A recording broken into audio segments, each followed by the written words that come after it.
Hi everyone, I wanted to come on and give everyone a real estate market update for Northern Virginia. I haven't done that in a while, and we're getting here into the busy season, the spring real estate sales season. So just kind of wanted to tell everybody what was going on. So it was a little bit slower, I think, in a lot of areas when we had the snowcrete situation and the really cold weather.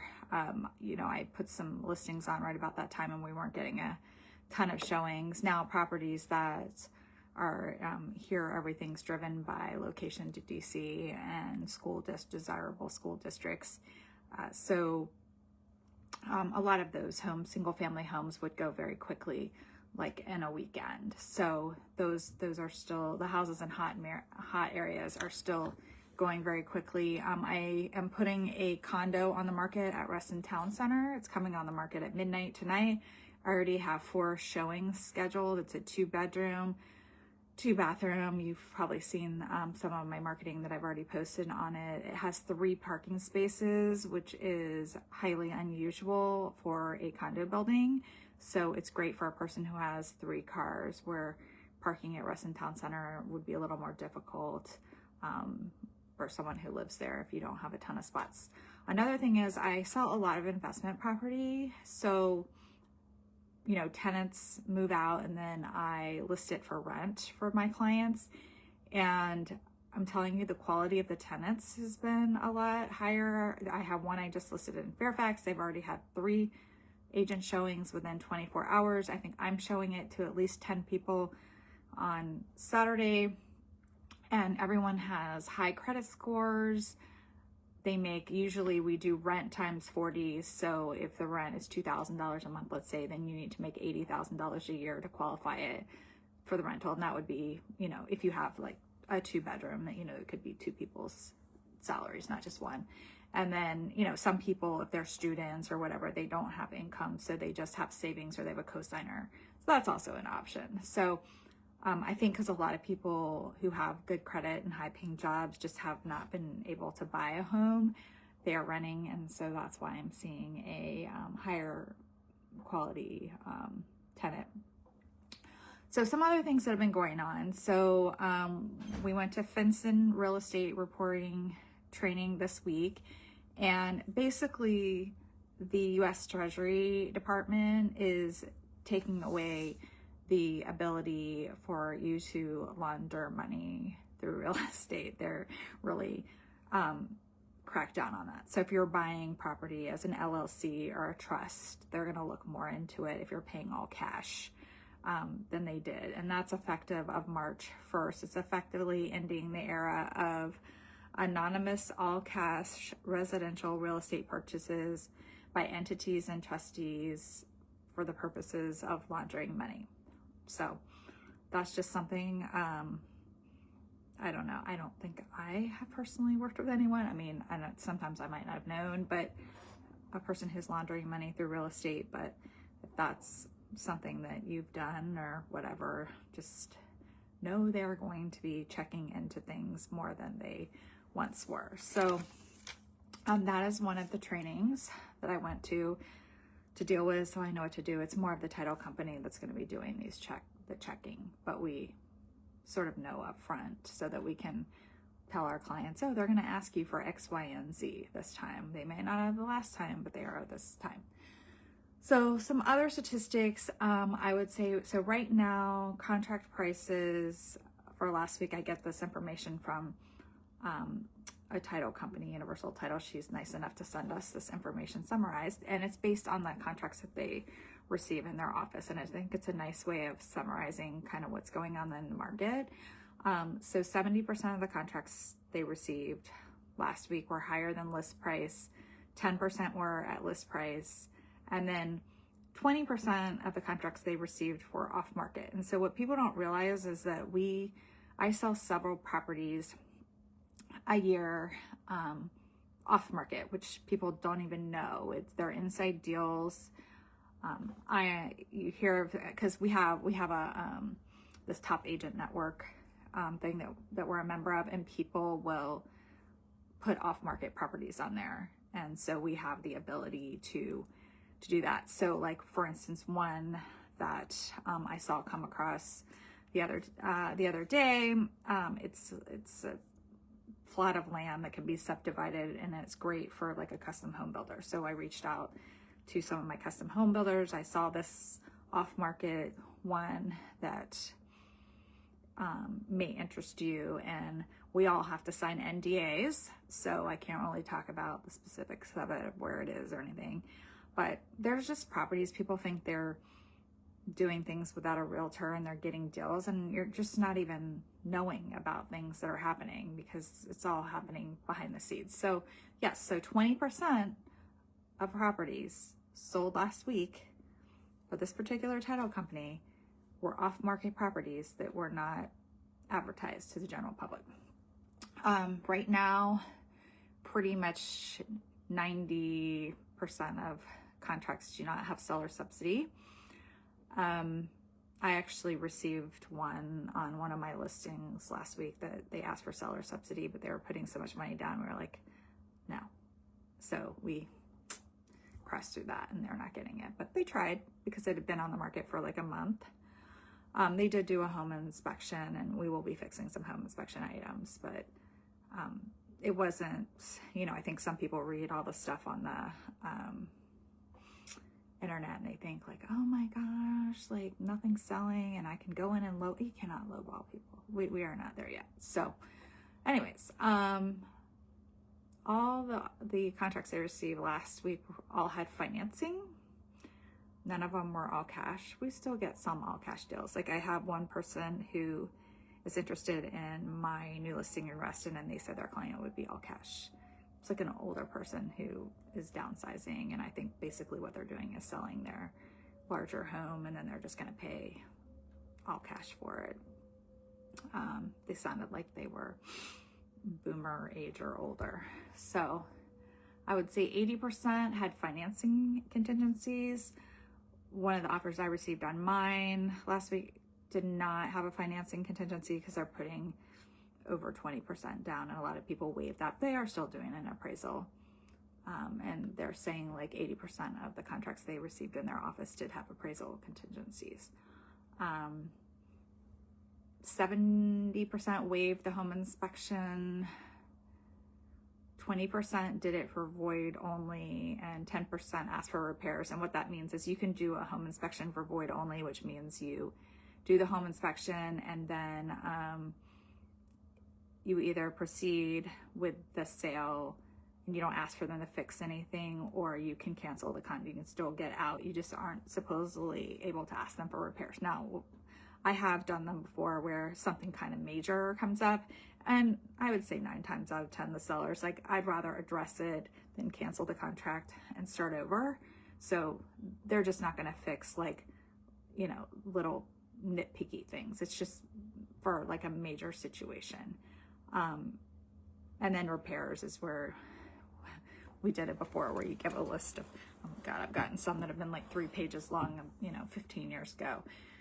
Usually they're only like 3 or 4 items. I usually say it's fair to ask for anything plumbing, electrical, so if there's a leak or electrical, something's wired wrong, that could be a fire hazard, or something that's major systems related. And we used to have, when I first started in the business, we used to have this thing called paragraph 7, and the seller was required to fix those things. But now everything's negotiable, so we don't have that paragraph anymore.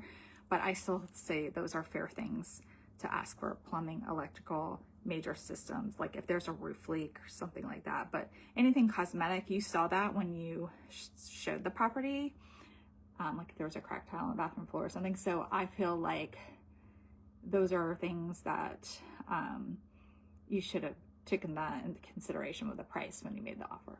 So that's just my opinion.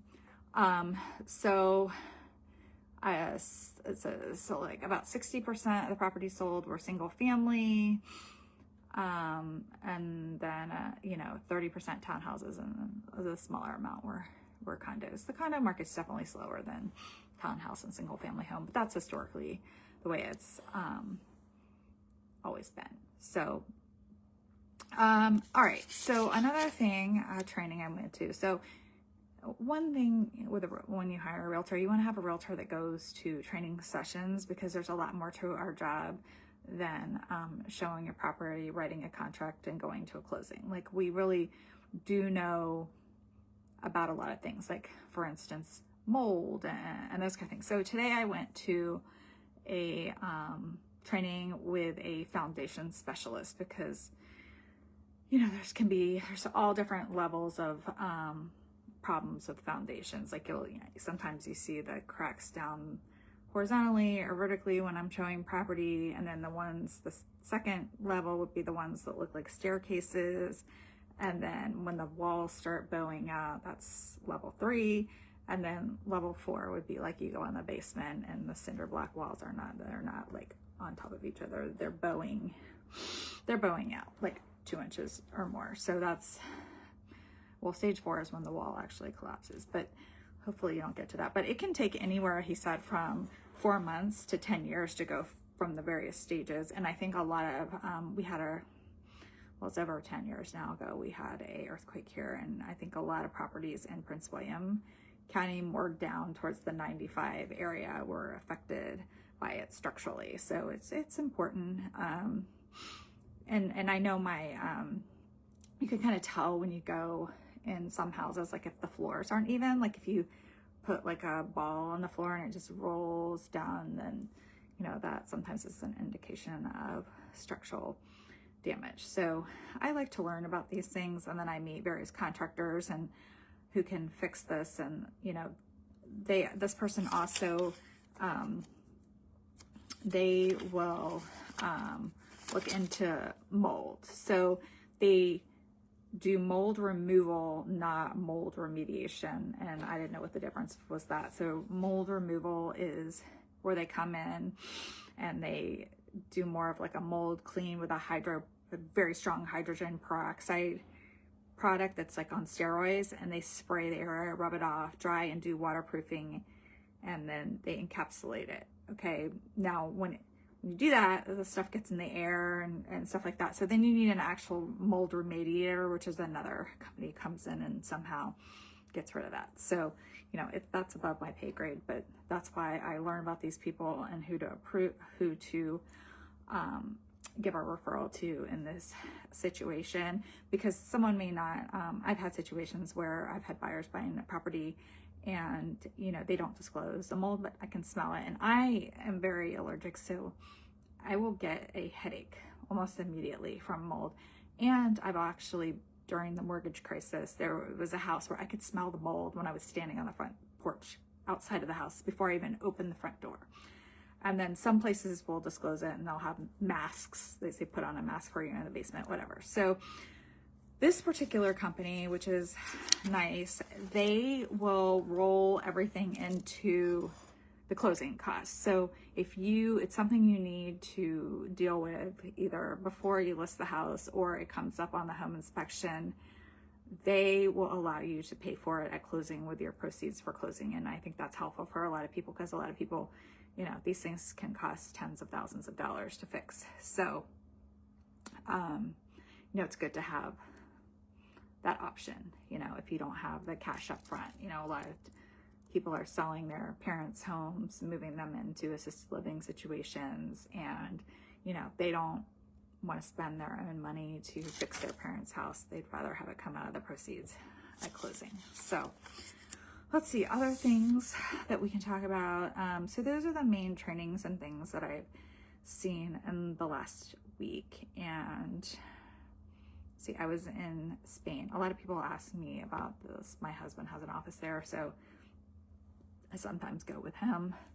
And, the nice thing is I can fly, I have the ability to fly standby, so I don't have to like purchase my ticket up front. So if I have stuff going on for work, I don't go. There are many trips, but if I have a light week, and I do have people that I work with that do things for me, and I take my laptop and everything with me, the only things I really can't do when I'm there is be in person on a point, like a showing of property. So I have other people that do that for me. I have people that I partner with in my office for when I go out of town, and I do the same for them too. It's like a relationship. And then I have marketing people, because I'm a math person, so trying to do any of that kind of stuff is not in my wheelhouse anyway. So